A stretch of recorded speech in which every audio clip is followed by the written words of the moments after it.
Hi, and welcome again to today's market analysis edition for today, the 27th of October. I'm Giovanni Betancourt. I am a trader, analyst, and educator for Vantage Markets.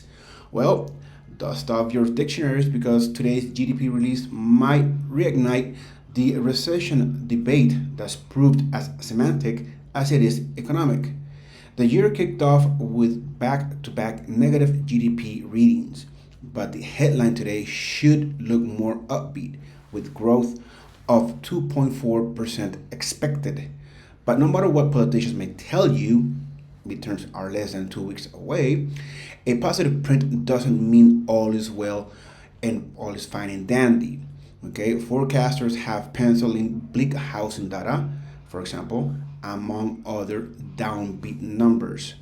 Now, so far, tech earnings have been a bloodbath. Meta Platforms became the latest big name to disappoint investors this week, following the footsteps of Google parent Alphabet and Microsoft. Amazon and Apple are up next. The job cuts in the industry are coming. More than 44,000 announced so far, according to TechCrunch. Now, sure, tech companies may have overhired in the past few years, more than other sectors, but it's very bloated indeed if Elon Musk was seriously proposing that he could lay off 75% of Twitter staff when he takes over. Now he says he won't, at least not right away.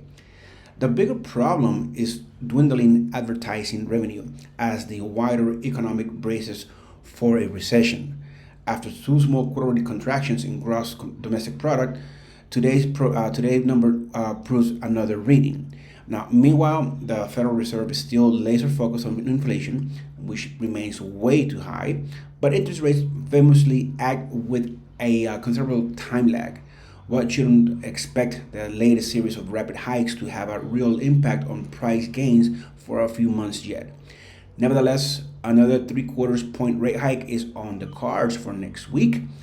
The good news is that other central banks are starting to ease up a bit. Australia has already slowed rate hikes.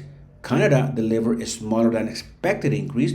The European Central Bank is just getting warmed up, but will surely slow down again soon. Yet the Fed will probably be one of the last central banks to stop slamming on the brakes on growth, given the relative strength of the US economy. Having led the world in moving interest rates up is more likely to follow on the way down.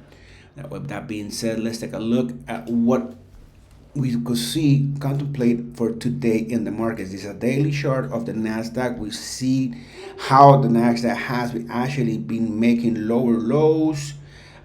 We have, by technical means, we have two consecutive lower lows, two consecutive lower highs. So this means that we are technically in in a bear market, in a downtrend. So we are in a downtrend as so far. So with today's market open, we should contemplate that the market will make another attempt lower. 11,300 is that psychological support level. RSI is still neutral, it's not, so it's right in the middle of it. We could contemplate that will come down to 11,300. That being a psychological support level, I have my support level at 11,142, and simply I'm placing it below the 11,200 because that's where I actually do think we'll find some support, but it can fluctuate even lower. So that's my view for today for the Nasdaq. Obviously, we're gonna be seeing some reports coming out today from Apple, which is going to be very indeed looked at, so observed. So let's see what happens when that comes out. And then we have here the S&P 500, which is really in a consolidation stage. Is really trying to stay above the 3,800 level, 3,820 to be precise. I have my pivot point at 3,857, basically because the 52-week moving average is horizontal. So when that happens, I like to use that uh, it acts as a dynamic resistance in this case, since the market is below it. So I'll put my pivot point on that 52-week moving average because it makes sense. Now, the same token goes for crude oil. We saw a nice rally yesterday on crude oil as the dollar index kind of retraced down to 109. I was looking, expecting, or really looking at the dollar index yesterday to see if it'll break that 109 support level, and that would have caused a lot more volatility in the market. A lot of things will have started to move, and crude oil obviously was one of those. We don't want crude oil to be so high because that's one of the main reasons that we have such high inflation. But as we continued with this rhetoric about what Saudi Arabia, OPEC has done, will we see crude oil come down to the levels that now President Biden is saying that he wants to see crude oil so he can buy it and replenish his SPDR. So let's see what happens. I would assume that crude oil is going to be finding some resistance since we have that 52-week moving average horizontally as well. So that's why I have gonna update my pivot point to that line. That's where I have my pivot point. So it'll act as a resistance right now. Obviously, it's retracing back from it. If it does continue to retrace, well, obviously we're gonna come down to take out the that low from yesterday. So let's see what happens. Then we have Nat Gas. Nat Gas most likely is going to make another attempt at $5. So RSI is almost in the oversold territory. So perhaps 540 being a psychological number. Then we have here Bitcoin. Now because of Nasdaq, is retracing. So I'm looking at a pivot point to be that support level for Bitcoin. But if Nasdaq breaks that 11,200 support level, we could probably see Bitcoin come down to 20,000.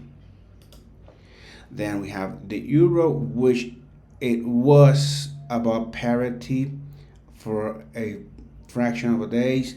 Now it's retracing back lower. Let's see if it'll find support on the 52-week moving average, which is below the market. So that will be something to look at.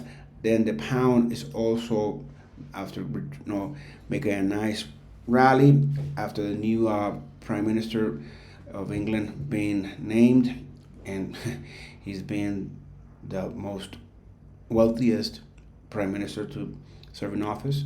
So I suspect just a lower fluctuation to 115 for the pound, and then here finding that support and just trading around this. It'll be in range 116, 115, that channel. Then we have the Japanese yen, which is really also coming back. It kind of gained back some ground against the dollar, but it seems to be losing it right now. The pivot point is acting as that resistance point. RSI is still neutral, not in overbought territory, so we could probably see another attempt at the 147 level. Then we have here the Canadian dollar. Canadian dollar, it had it was looking to get stronger against the dollar, but it kind of lost its breath and it's giving back some of that gain that it had. 136.40 is where I have my resistance. Perhaps we'll get it there. And here's the dollar index. It fluctuated all the way down to 109.30, and then it popped right back up above the 52-week moving average.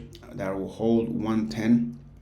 Will be where I assume we can find some support if that's the case. Or otherwise, will we retrace, or will it just stay around 110 and just fluctuate around 110? That could be the most likely scenario. But let's see what it entails later on today. Well, that's it for me today. Have a fantastic trading day. See you tomorrow.